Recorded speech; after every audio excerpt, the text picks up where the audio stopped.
না চাইতেও পঞ্চম এবং শেষবারের মতন কনসিভ করেছি। আলহামদুলিল্লাহ।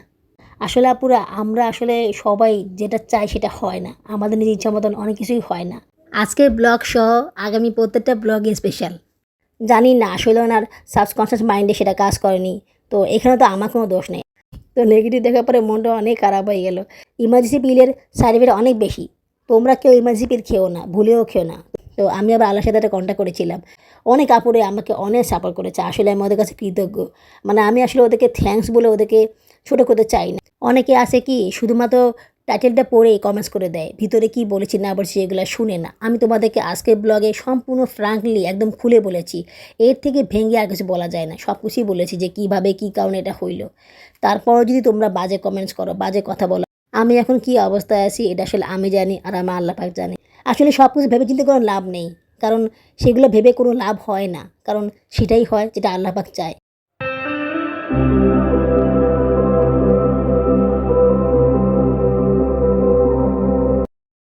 আসসালামু আলাইকুম। আমার চ্যানেল এবং পেজে তোমাদের সবাইকে স্বাগতম জানাচ্ছি। তোমরা সবাই কেমন আছো? আশা করি আল্লাহর রহমতে ভালোই আছো। আমিও ভালো আছি আলহামদুলিল্লাহ। দেশে এবং বিদেশ থেকে যারা আমার ভিডিওটি দেখতেছো তাদের সবাইকে জানাই আমার পক্ষ থেকে আন্তরিক অভিনন্দন ও ভালোবাসা। নতুন আরও একটি ব্লগ নিয়ে আবার তোমাদের সামনে হাজির হলাম। আজকের ব্লগ সহ আগামী প্রত্যেকটা ব্লগে স্পেশাল। আগামী প্রত্যেকটা ব্লগে আমি অনেক কিছু তোমাদের সাথে শেয়ার করব, যেগুলো তোমরা শুনতে চাও, তোমরা জানতে চাও। তোমাদের এতদিনের প্রশ্ন, এতদিনের জিজ্ঞাসা সব আমি পূরণ করে দিব আগামী ব্লগগুলোতে। আজকের ব্লগেও অনেকটাই পূরণ করে দিব। জানো আমার কাছে না অনেক ভালো লাগতেছে, আমি অনেক হ্যাপি, অনেক খুশি। তোমাদের কাছে আজকে অনেক কথা বলতে পারবো দেখে অনেক ভালো লাগতেছে। মনের অনেক কথা তোমার সাথে আজকে শেয়ার করতে পারবো, এটা ভাবতে অনেক বেশি ভালো লাগতেছে। এখন সকালে নাস্তা বানাচ্ছি। কি নাস্তা বানাবো বলো তো? পাস্তা রান্না করতেছি। বহুদিন পরে পাস্তা রান্না করতেছি। পাস্তা প্রায় সময় রান্না করা হয়, তবে সবসময় রান্না করা হয় না, কারণ পাস্তা আসলে বাচ্চারা খেতে চায় না। ওই আমি আর বাবুরা বউ খাই, বাচ্চারা একটু কম খায় পাস্তা। আজকে তেহারি রান্না করব। তোমাদেরকে তো বলেছিলাম যে আমার তেহারি খেতে খুব ইচ্ছা করে। ফাইনালি সবগুলো উপকরণ আনা হয়ে গেল, তো আজকেই তেহারি রান্না করব। যেহেতু উপকরণ সবগুলো আছে, টক দই আছে, তারপরে পোলাও চাল আর যা যা লাগবে সবগুলোই আছে আলহামদুলিল্লাহ। ফ্রিজে ছাগলের মাংস আছে, তো ইচ্ছা আছে ছাগলের মাংস দিয়ে কাচ্চি বিরিয়ানি রান্না করে খাওয়ার। কাচ্চি বিরিয়ানি আসলে অনেক ঝামেলা রান্না করতে, এটা লাগে সেটা লাগে, এত উপকরণ কোথায় পাবো? তাই ভাবতেছি ঘরোয়া মশলা দিয়ে যতটুকু পারা যায় বানিয়ে নিব। এত উপকরণ দিয়ে বানাতে পারবো না, কারণ ওগুলো কিনতে তো অনেক টাকা পয়সা লাগবে, অনেক ঝামেলার ব্যাপার। তাছাড়া বাবুরা বোধ সবগুলো উপকরণ আনবেও না, তোমার তো জানোই উনি কেমন, একটা আনলে তো আরেকটা আনে না। আর আমার কাছেও টাকা নেই, স্কুল বন্ধ, তো সেক্ষেত্রে এত কিছু আমি কিনতেও পারবো না। এইদিকে আমি টাকা জমাচ্ছি আচার বানানোর জন্য, জানি না সেটা কবে পারবো। 200 টাকা জমানো হয়েছে, তো 100 টাকাতে 2 কেজি আম আর বাকি 100 টাকা দিয়ে একটা গুড়ের চাক কিনবো। আমার খুব ইচ্ছে করতেছে খেজুরি গুড় দিয়ে আচার বানিয়ে খেতে, তো এখন তেল লাগবে, তো তেল কিনতে হবে। তেল কিনতে আরও 100 টাকা লাগবে, তো 300 টাকা মোটামুটি হয়ে গেলে আমি আমের আচার বানিয়ে খাবো। তো এইটা করতে মনে করতে অনেক সময় হয়ে যাচ্ছে। তো কাচ্চি বিরিয়ানির উপকরণ আনতে গেলে তো আর কাচ্চি বিরিয়ানি খাওয়া লাগবে না। আজকে আগেই বলে নিচ্ছি, কারণ কথা ফ্লোতে ওই কথাটা আর বলা হবে না। আপনারা তোমাদের কাছে যদি আমার ভিডিও কোনো অংশ এতটুকু পরিমাণ ভালো থাকে, তাহলে তোমরা আমার চ্যানেলটিকে সাবস্ক্রাইব করে আমাকে আপন করে নিও, লাইক কমেন্টস করে দিও, আর যদি ইচ্ছা হয় তাহলে শেয়ার করে দিও। ভিডিওটি সম্পূর্ণ দেখার পরে একটা কমেন্টস করে দিও, তোমাদের একটা কমেন্টস আমাকে কাজ করার জন্য অনেক বেশি অনুপ্রাণিত করে। তাই অবশ্যই অবশ্যই অবশ্যই কমেন্টস করবে, কমেন্টস করতে ভুলে যাও না কিন্তু। এতদিন তোমাদের মনে অনেক প্রশ্ন ছিল, অনেক জিজ্ঞাসা ছিল, অনেকে তোমরা বুঝতে পেরেছো। আমি তোমাদেরকে সরাসরি না বললেও আকার ইঙ্গিতে অনেক কিছু বলেছি, তোমরা অনেকেই বুঝতে পেরেছো। যারা বুঝতে পেরেছো এবং আমাকে উৎসাহ দিয়েছো ওদেরকে জানাই আমার অন্তঃস্থল থেকে অনেক বেশি ভালোবাসা এবং শুভকামনা। তোমরা আমাকে উৎসাহ এবং সাপোর্ট দিয়েছো বলেই আমি আমার নিজেকে কন্ট্রোল রাখতে পেরেছি, নিজেকে একটু হলেও শক্ত করতে পেরেছি, কিছুটা হলেও দুঃখ কষ্ট ভুলে থাকতে পেরেছি। মহান আল্লাহ পাকের রহমতে আর তোমাদের ভালোবাসায় আমি ওই ক্রিটিক্যাল সময়টুকুকে পার করতে পেরেছি আলহামদুলিল্লাহ। তিহারি বানানোর আগে কিছু মশলা তৈরি করে নিব। কী কী মশলা নিয়েছি তোমাদের দেখলাই, পরিমাণটুকু নাইবা বললাম। এই দেখো, এই দইটার দাম নিচ্ছে 50 টাকা। বাবরাবু প্রথমে 2টা 10 টাকা দামের গুঁড়ো দুধ নিয়ে এসেছিলো, সেটা আরও ফুল ক্রিম না, নর্মাল দুধ আর কি, চা খাওয়ার দুধ। তো ওই 10 টাকা দিয়ে 2টা দুধ দিয়ে কি আর দই বানানো যায় বলো? ফুল ক্রিম হলে একটা কথা ছিল। দইয়ের কারণে সবগুলো উপকরণ থাকা সত্ত্বেও তেয়ারি বানায়নি। বাবরাবুকে বলেছিলাম দই নিয়ে আসতে, এরপরও দই নিয়ে আসেনি। পরে বললাম টাকা দাও, আমি দই কিনে নিয়ে আসি, উনি তো দিবে না। আমি বলতেছি আজকেও আমি রান্না করবো না, তুমি যদি টাকা না দাও তাহলে আমি কোনো কিছু রান্না করবো না।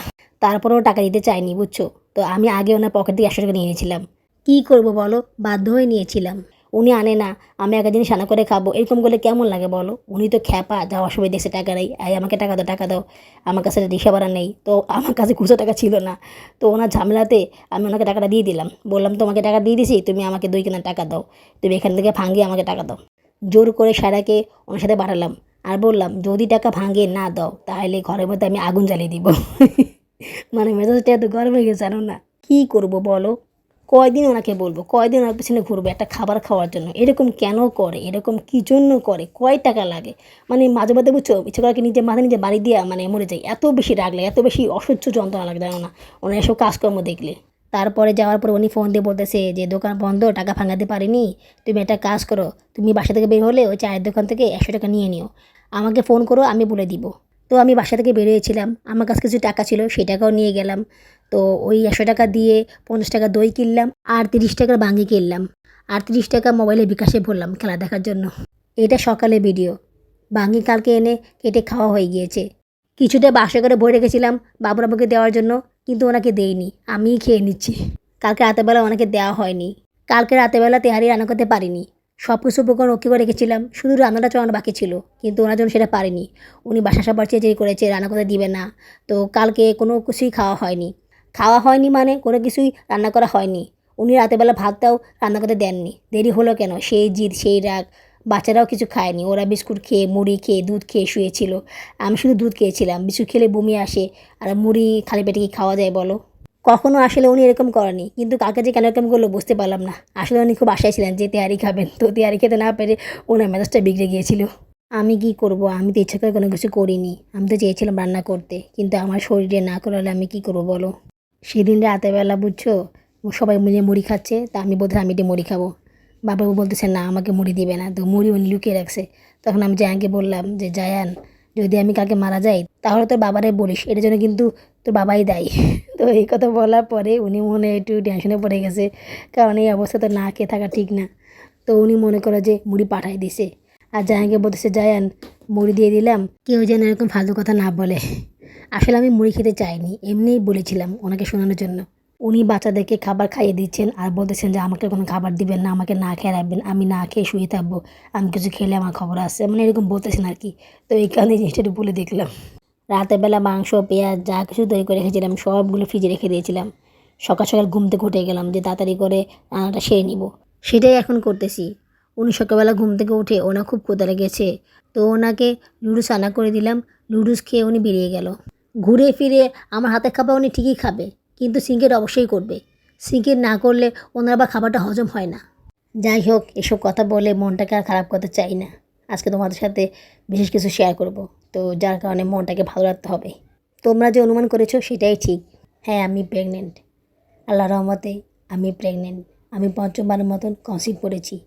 না চাইতেও পঞ্চম এবং শেষবারের মতন কনসিভ করেছি, আলহামদুলিল্লাহ। শেষবার মতো কেন বলতেছি, কারণ 5টা বাচ্চা এই তো মনে করে যে অনেক বড় কিছু হয়ে যায় আমার কাছে।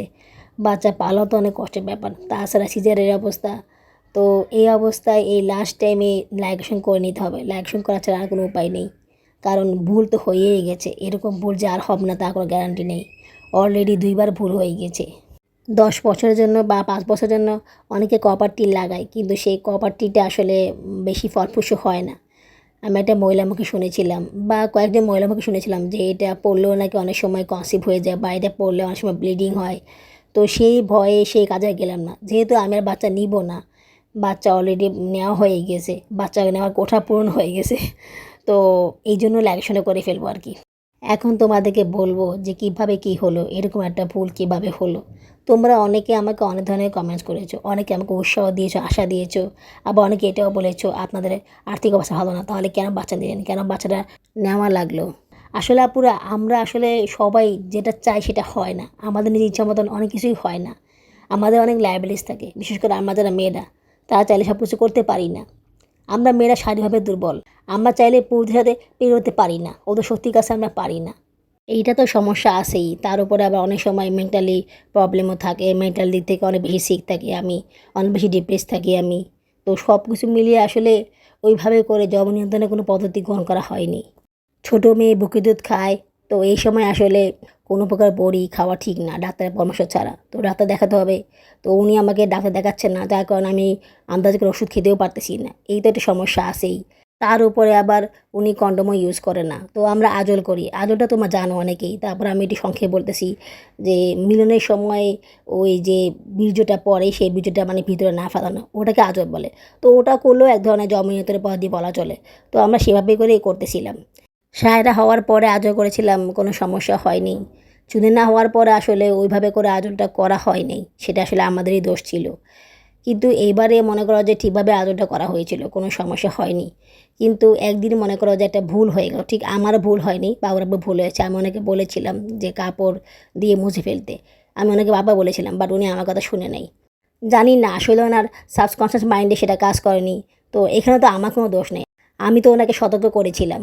ওই একদিনই একটা ভুল হয়েছিল। তারপরে উনি আমাকে বলেছিল ইমার্জেন্সি পিল খেতে, উনি বলতেছিল যে ইমার্জেন্সি পিল নিয়ে আসবে। আমি না করলাম, কারণ ইমার্জেন্সি পিল খেলে অনেক সমস্যা হয়। তো সায়রা হওয়ার আগে ইমার্জেন্সি পিল খেয়েছিলাম, খাওয়ার পরে মিন্স একবার হয়েছিল। তারপরে ভেবেছিলাম যে কোনো সমস্যা হবে না, কিন্তু পরে আর মিন্স হয়নি। এইদিকে আমি ভেবেছিলাম যে হয়তো আমি কনসিভ করেছি। তো এই কারণে আমি সবসময় টেস্ট করতাম, 2 দিন পর পর 3 দিন পর পর প্রেগনেন্সি টেস্ট করতাম। এভাবে করে সপ্তাহখানে চলে গেল। মানে আমার অবস্থা অনেক খারাপ হয়ে গেছে টেনশনে, টেস্ট করতে করতে কেন হচ্ছে না, কেন নেগেটিভ আসতেছে, মানে খুবই টেনশন। আমার আসলে নিয়ত ছিল যে 2 বছর পর বাচ্চা নিব। জায়ান হওয়ার পরে আজও করেছিলাম, তো তখন কোনো সমস্যা হয়নি। 8 মাস পরে তো একটা সমস্যা হয়ে গেল আর কি। তারপর আমি মাসিপিল খেয়েছিলাম, খাওয়ার পরে মিন্স হয়েছিল একটু। তা ভাবলাম যে ঠিক আছে, সমস্যার সমাধান হয়ে গেছে, আর কোনো সমস্যা হবে না। কিন্তু এরপরে না মিন্সটা বন্ধ হয়ে যায়। তো এরকম টেস্ট করতে করতে বুঝছো মানে কোনো সলিউশন নেই। এদিকে আমার মন ভেঙে গেছে, শরীরটাও খারাপ হয়ে গেছে। আমি ভাবলাম ঠিক আছে, যখন আমি চেয়েছিলাম বাবু নিব, ঠিক আছে তাহলে বাবু হোক, সমস্যা নেই, তাও যেন এটা পজিটিভ আসে। তো সেটা আসে নাই।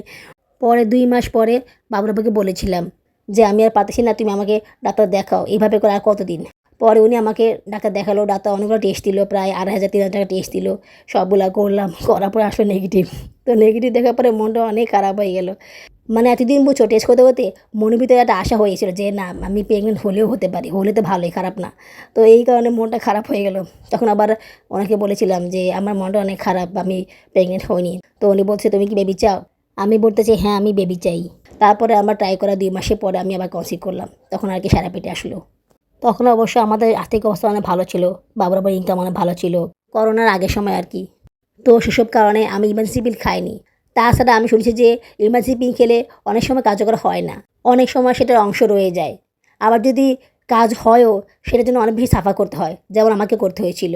আবার বাচ্চা যদি চলেও আসে ইমার্জেন্সি পিল খাওয়ার পরেও, সেক্ষেত্রে কিন্তু সে বাচ্চাটা টিউবে আটকে যায় বা টিউব থেকে জরাইতে আসে না। তাছাড়া দীর্ঘদিন ইমার্জেন্সি পিল খাওয়ার পরে অনেকে কনসিভও করে না, কনসিভ করলেও সেটা জরাইতে আসে না, অনেক সমস্যা হয়। এটা আমি অনেক দেখেছি। ইমার্জেন্সি পিলের সাইড এফেক্ট অনেক বেশি। তোমরা কেউ ইমার্জেন্সি পিল খেও না, ভুলেও খেও না। তোমরা দরকার হলে বিভিন্ন কোম্পানি বড়ি খেও, বিভিন্ন ধরনের জমনীয় পদ্ধতি অবলম্বন করো, বাট ইমার্জেন্সি পিল খেও না। আর এই যে কাঠি মাটি লাগা, যে এগুলো লাগাও না, এটাও কিন্তু অনেক ক্ষতিকর, বুঝছো। তারপরে সুই দেওয়া, এটাও কিন্তু মারাত্মক ক্ষতি করে। সুই দিলে কিন্তু অনেক সমস্যা হয়। আমার নিজের যাকে দেখেছিলাম, ওনার কত সমস্যা হয়ে গিয়েছিল সুই দেওয়ার কারণে। ওনার স্বাস্থ্য অনেক বেড়ে গিয়েছিল, ওনার শরীর ফুলে গিয়েছিল, পায়ে অনেক ব্যথা হয়েছিল। তারপরে আবার আমার নিজের আপন বোন, সেও মনে করো যে সুই দিয়েছিল, তার অনেক সমস্যা হয়েছিল। তো এইসব কারণে আমি আর সুই দেওয়ার পর্যায়ে যাইনি। জন্ম নিবন্ধন পদ্ধতি আমার সেভাবে করে কখনোই ইউজ করা হয়নি। তাই আমি ভালোই আছি, মানে ওইগুলো ইউজ না করে, ওগুলো ইউজ করলে আরও বেশি অসুস্থ হয়ে যেতাম। যাই হোক, আমি আর ইমার্জেন্সি পিল খাইনি। তো বাবুরা অনেক বলেছিল, আমি আর খাইনি। আমি ভেবেছিলাম যে একদিনে ভুলে আর কিছু হবে না। তাছাড়া আল্লাহর উপর ছেড়ে দিয়েছিলাম যে আল্লাহ তুমি যে ভালো মনে করবে তাই হবে। তো আমি আবার আল্লাহর সাথে একটা কন্ট্যাক্ট করেছিলাম যে আমি নিজ থেকে কোনো বেবি নেওয়ার জন্য ট্রাই করবো না, কখনোই ট্রাই করবো না। মানে করলেও সেটা অনেক পরে, বাচ্চারা বড় হয়ে যাবে, ওদেরকে একটা ভালো একটা অবস্থানে নিয়ে যাই, তারপরে দেখা যাবে যদি সেই সুযোগ হয়, সেই অবস্থা হয় তাহলে। তারপরে যে খুব বেশি জরুরি তা না, যদিও আমার একটা ছেলে বাবুর খুব শখ, খুব ইচ্ছা আমার একটা ছেলে বাবুর। তো এই কারণে আমি নিজ থেকে কোনো ট্রাই করিনি, কারণ আমি জানি একে তো সিজারের, তার মধ্যে আবার নিজ থেকে ট্রাই করলে আবার মেয়ে বাবু হতে পারে। তো আমার শরীরের উপরে রিস্ক, তো এই কারণে আমি সে ঝামেলা যাইনি। কিন্তু আমি বলেছিলাম যে আল্লাহ, যদি কোনো প্রকার কোনো ভুল হয়ে যায় বা তুমি যদি চাও, যদি আমি কনসিভ করেই ফেলি, তাহলে সে বাচ্চাটা আমি ডাকবো। তুমি যা করবে সেটা ভালো মনে করেই করবে, তো সেটার বিরুদ্ধে আমি যাব না। আমি সেই বাচ্চাটা আমার গর্ভে রাখবো। তো এটা আমি আল্লাহর কাছে আসলে আমার একটা চুক্তি হয়ে গেছিলো আর কি। তো এটা তো আসেই। তারপরও আমি আসলে ভাবতেও পারিনি যে আমি কনসিভ করবো। এটা আসলে আমার কল্পনাতেও ছিল না। ইভেন আমার শারীরিক কন্ডিশনও সেরকমভাবে মনে হয়নি। শরীরটা যে খুব বেশি দুর্বল ছিল তা কিন্তু না। অ্যাকচুয়ালি বাচ্চাদের নিয়ে স্কুলে যাওয়া আসা করি আমার খুব খারাপ লাগতো, খুব ক্লান্ত লাগতো। তাই আমি ভাবলাম যে ওদেরকে নিয়ে স্কুলে যাওয়া আসা করি, কারণ হয়তো খুব বেশি ক্লান্ত লাগে। এটা তো আমার আগেও লাগতো। তবে তখন আবার খুব বেশি ক্লান্ত লেগেছিল। কিন্তু ওরকম মনে হয়নি যে আমি কনসিভ করবো বা কনসিভ করতে পারি। ওরকম কোনো চিন্তা আমার মধ্যে ছিল না। আমি ক্যালেন্ডারে দাগ দিয়ে রেখেছিলাম ফেব্রুয়ারি মাসের 3 তারিখে যে ওই দিন আমার মেন্স হয়েছিল। তো আমি সেটা হিসাব করে রেখেছিলাম। তো ফেব্রুয়ারি মাস পার হয়ে গেছে, মার্চ মাসের 3 তারিখ পার হয়ে গেছে, 10 তারিখ চলে আসছে, আমার কোনো খবর নেই। আমি যে 3 তারিখে দাগ দিয়ে রেখেছিলাম সেটা আসলে আমার খেয়াল ছিল না বা মাইন্ডে ছিল না। আমার মাইন্ডে ছিল 10 তারিখ। আমি 10 তারিখটা ভেবেই সামনে এগোচ্ছিলাম। 10 তারিখ পার হয়ে গেল, টেস্ট করব। তো ভাবতেছিলাম টেস্ট করব। আগে ডেটটা শিওর হয়নি 10 তারিখে কি হয়েছিলাম নাকি তার আগে হয়েছিলাম। তারপরে অনেক ঘাটাঘাটির পরে দেখলাম যে না 10 তারিখে না 3 তারিখে। আমি তো আকাশ থেকে পড়লাম, কী ব্যাপার 3 তারিখে, আমি ভাবলাম 10 তারিখে। এই ভুলটা আমার কীভাবে হলো? বাবুর আমাকে বললাম, উনি তো ক্ষেপে আগুন, হ্যাঁ তুমি বলছিলা 10 তারিখে, এখন বলো 3 তারিখে। তারপর তো আমি টেস্ট করলাম। টেস্ট করার পর কী হলো সেটা তোমাদেরকে আগামী ব্লগে দেখাবো। আমার অনেক ইচ্ছা প্রেগনেন্সি টেস্টটা রেজাল্টটা সবাইকে দেখানো। অনেকে দেখায় প্রেগনেন্সি টেস্ট করে। তো সেটা সবাইকে দেখায় যে টেস্টের রেজাল্ট কী আসছে, পজিটিভ না নেগেটিভ। আমারও সেটা দেখানোর ইচ্ছা ছিল। কোনো প্রেগনেন্সিতেই সেটা পূরণ করতে পারিনি। টেস্ট তো করেছি কিন্তু সেটা লাইভ দেখানো হয়নি বা কারো কাছে শেয়ার করা হয়নি। তো সেইটার ভিডিওটা আমি করে রেখেছি। সেটা ইনশাল্লাহ আগামী ব্লগে তোমার সাথে শেয়ার করব, লাইভ প্রেগনেন্সি টেস্ট। তো আর এটা রান্না করা হয়ে গেল। এটা আসলে সেদিনকার ব্লগ ছিল যেদিন বাবুর আব্বুর কাছে আমি ধরা খেয়েছিলাম। ওই যে মুভি দেখার ভিডিওটা উনি দেখে ফেললো না মোবাইলে, তো সেদিনকার ভিডিও ছিল এটা। তোমরা হয়তো বা খেয়াল করবে যে তেহারি রান্না করার শেষে ভিডিওটা আমি দেখাতে পারিনি, কারণ ওই সময় উনি বাসা চলে এসেছিলো। আসার পর অনেক চেঁচিলি করেছিল, তাই ওই ভিডিওটা আর করতে পারিনি। দেখো আমার মেয়ের জন্য না নিজের হাতে খাচ্ছে, ও সব খাবার নিজে হাতেই খায়। আমার লক্ষ্মী, আমার সোনা পাখিটা। তেহারিটা সবাই খেতে খুব পছন্দ করেছে। সবার খাওয়া হয়ে গিয়েছে, এবার আমি নিয়ে খেলাম। তোমাদের দেখলেই পাতিলের অর্ধেক তেহারি শেষ। মেয়েরা কি আগে খেতে পারে? রান্নাবান্না করে বাচ্চাদেরকে খাবার দিয়ে গোসল করে তারপর খেতে বসলাম। সুদিনা কিন্তু একবার খেয়েছে, ও আবার খেতে চাচ্ছিল, তো ওকে আবার দিলাম। তো বেবিটা কনসিভ করার পর বাবুরাবু প্রচুর খেপে গিয়েছিল। উনি আসলে চায়নি বেবিটা রাখতে। ইভেন সে এখনও চায় না। এটা নিয়ে অনেক কথা, অনেক ঝগড়া, রীতিমতো সব কিছু জানা তোমাদেরকে আমি আপডেট দিয়েছিলাম, বলেছিলাম যে কতটা মানসিক টর্চারের মধ্যে আমি ছিলাম। মানে ওই সময়টা তোমাদের সাপোর্ট না পেলে যে আমার যে কী হতো। একটা আপু কমেন্টসে বলেছিল যে আপু তোমার কোনো দোষ নেই, তুমি কেন টেনশন করতেছো? দোষ তো তোমার হাজব্যান্ডের, সে ঠিকভাবে খেয়াল করতে পারেনি, তুমি কেন মুখ খারাপ করতেছো? আল্লাহ পাক যা করে ভালোর জন্যই করে, তুমি টেনশন করো না। তো ওই আপু কথাটা শুনে অনেক বেশি ভালো লেগেছিল। অনেক আপুরে আমাকে অনেক সাপোর্ট করেছে, আসলে আমি ওদের কাছে কৃতজ্ঞ। মানে আমি আসলে ওদেরকে থ্যাঙ্কস বলে ওদেরকে ছোটো করতে চাই না। ওই সময় মানসিকভাবে আমি যতটা ভেঙে পড়েছিলাম, তখন ওরা যদি আমাকে সাপোর্ট না দিত তাহলে হয়তোবা আমি আরও বেশি অসুস্থ হয়ে যেতাম বা আমি অন্য কোনো কিছু করতাম, যেটা আসলে আমার করা উচিত ছিল না। ওই মুহূর্তে ওই সময় আমি ব্লগের কাজ করছি, আল্লাহ পাকের রহমতে ছিলাম, তোমাদের সাথে সব কিছু শেয়ার করছি। যদিও ওইভাবে করে শেয়ার করতে পারিনি, তারপর অনেক কিছু বলেছি। তোমরা আমাকে অনেকভাবে অনেক সাপোর্ট দিয়েছো আপুরা। আমি তোমাদের সাপোর্ট চাই, এখনও চাই। দেখো আমার এই ব্লগটা ছাড়ার পরে তোমরা হয়তো বা অনেকেই অনেক ধরনের কমেন্টস করবে। বিশেষ করে যারা আমাকে চেনো না, যারা আমার ভিডিও কখনো দেখো নি, তারা হয়তো বা একটু বাজে কমেন্ট করতে পারো। যারা এরকম বাজে কমেন্টস করতে পারো বা করবে, তাদেরকে আমি আগেই বলে রাখতেছি, বাচ্চা আমি গর্ভে নিয়েছি, বাচ্চা আমার পেট থেকে হবে, আমার লাইফ রিস্ক, আমার ওদেরকে পালতে হবে, আমার বাচ্চাদের কষ্ট হবে। তোমাদের তো টেনশন করার কিছু নাই। তোমরা না পালবা, না তোমরা দেখবা, না তোমরা একটা বেলা বাচ্চাদেরকে খাবার দিয়ে যাবা বা ওদের প্রতি কোনো প্রকার সাহায্য সহযোগিতা করবা। তো সুতরাং তোমাদেরকে এটা নিয়ে কোনো টেনশন করা লাগবে না। তোমরা যদি পারো তাহলে আমার জন্য মন থেকে আল্লাহর কাছে দোয়া করো, যাতে আমি এই যাত্রা থেকে ভালোভাবে পার হতে পারি। অনেকে আছে কি শুধুমাত্র টাইটেলটা পড়েই কমেন্টস করে দেয়, ভিতরে কি বলেছি না বলেছি এগুলো শুনে না। আমি তোমাদেরকে আজকের ব্লগে সম্পূর্ণ ফ্রাঙ্কলি একদম খুলে বলেছি। এর থেকে ভেঙে আর কিছু বলা যায় না। সব কিছুই বলেছি যে কীভাবে কী কারণে এটা হইল। তারপরও যদি তোমরা বাজে কমেন্টস করো, বাজে কথা বলো, আমার কিছু বলার নাই। হ্যাঁ আমি অনেক কষ্ট পাবো, অনেক কষ্ট পাবো। আমার এই মুহূর্তে কোনো প্রকার বাজে কোনো কিছু নেওয়ার মতো ক্ষমতা আমার নাই।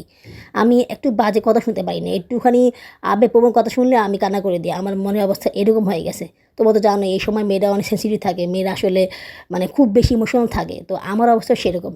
তো তোমরা কমেন্টস করলে একটু ভেবেচিন্তে কমেন্টস করবে। বিশেষ করে যারা নতুন কমেন্টস করতেছো তাদেরকে বলতেছি, তারা একটু ভেবেচিন্তে ব্লগটা দেখে বুঝে শুনে তারপর কমেন্টস করো। আন্দাজে কোনো কমেন্টস করো না, যেগুলোতে আমি কষ্ট পাই, ঠিক আছে? আবার অনেকে অনেক ধরনের মজা করবে, হ্যাঁ বা চারও নেন 1 হালি 2 হালি। তো তাদেরকে বলতেছি মজা করা করো, কিন্তু মজাটা লিমিট বজায় রেখো। এমনভাবে মজা করো না যে যেটা পড়লে আসলে একটা মানুষের মনে কষ্ট পাবে, একটা মানুষ মনে অনেক বেশি আঘাত পাবে। এইভাবে করে কোনো কমেন্টস করবো না প্লিজ। আমি এখন কী অবস্থায় আছি এটা আসলে আমি জানি আর আমার আল্লাহ পাক জানে। আমি আল্লাহর উপরে সম্পূর্ণ ভরসা রেখে সামনে এগোচ্ছি। আলহামদুলিল্লাহ আমার ৩ মাস হয়ে গেছে, ৪ মাস চলতেছে। এই সময়টুকু পার করেছি আর বাকি সময়টুকু পার করতে পারবো ইনশাআল্লাহ। আল্লাহ পাক যদি চায়, আল্লাহ পাক দিছে, আল্লাহ পাকই সেটার ব্যবস্থা করে দিবে। অতিরিক্ত চিন্তাভাবনা আমি করতেছি না যে ৫টা বাবু হলে কীভাবে কী করব, কীভাবে কী চালাবো, কীভাবে ঘুমাবো, কীভাবে কাজ হবে, এগুলো কিছুই ভাবতেছি না। সব কিছু ভবিষ্যতে আল্লাহ পাক ঠিক করে দিবে। আসলে সব কিছু ভেবে চিন্তে কোনো লাভ নেই। কারণ সেগুলো ভেবে কোনো লাভ হয় না। কারণ সেটাই হয় যেটা আল্লাহ পাক চায়। আমি তো চিন্তা ভাবনা করেছিলাম যে এই বছর টাকা জমিয়ে আমি ওয়াশিং মেশিন কিনবো। সম্পূর্ণ পুরাপুরি মানে প্ল্যানিং করা শেষ। তোমাদের কাছে আমি বলেছিলামও যে ২০২৬ সালের রেজুলেশন কী হবে, সব কিছু বলেছিলাম। কই হলো? হলো না। তো মানুষ যা চায় সেটা আসলে হয় না, বুঝছো? তবে যা কিছু হয়েছে এতে আমি অনেক খুশি আলহামদুলিল্লাহ। আমি কনসিভ করেছি এতে আমি অনেক, অনেক বেশি খুশি। আমি কোনো সময় আফসোস করিনি বা একটু দুঃখ করিনি যে আমি কেন কনসিভ করলাম। হ্যাঁ, মানুষের কথায় পারিপার্শ্বিক অবস্থায় আমি একটু কষ্ট পেয়েছি। কিন্তু তার মানে এই না যে আমি খুশি না। আমি অনেক খুশি। আর সবচেয়ে বড় কথা হচ্ছে আমার বাচ্চারা অনেক খুশি। আমি কনসিভ করার পরে জায়ানকে জিজ্ঞেস করেছিলাম, "জায়ান তুমি কি আরেকটা বেবি চাও?" জায়ান তখন বলেছিল, "না, আমি আর বেবি চাই না।" আমি বললাম, "তাহলে আম্মুর পেটে বেবিটা আম্মু নষ্ট করে ফেলি।" তখন সে বলছে, "না আম্মু, নষ্ট করো না। তুমি এটা রাখো।" মানুষে চায় না বেবি, বাট এটাকে নষ্ট করতে চায় না।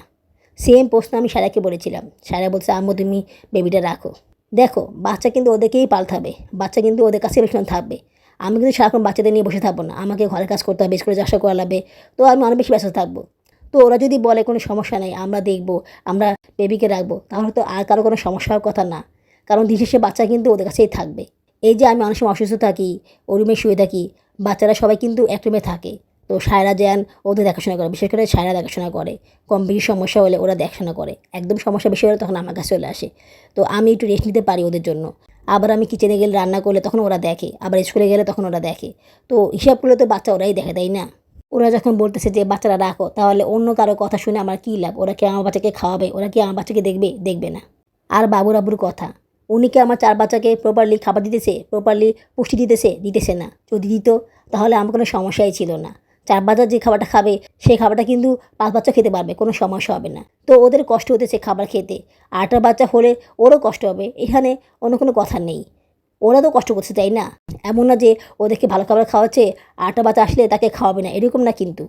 উনি শুধু কোনো রকমে বাসা ভাড়াটা দেয় আর বাচ্চাদের পড়াশোনার খরচ দেয় আর আমাদেরকে কোনো রকমে কিছু খাবার খাওয়ায়, এইটুকুই করে। এর থেকে বাড়তি কোনো কিছু উনি করে না। তারপর উনি যা করে আলহামদুলিল্লাহ, অনেকে তো সেটাও করে না। আর বাকি সব কিছু কিন্তু আমাদেরকে করতে হয়। বাচ্চা পালা, বাচ্চাদেরকে খাওয়ানো, বাচ্চাদেরকে টেক কেয়ার করা, আরও অনেক কিছু যেগুলো আমি আর আমার সন্তানরা মিলে করি।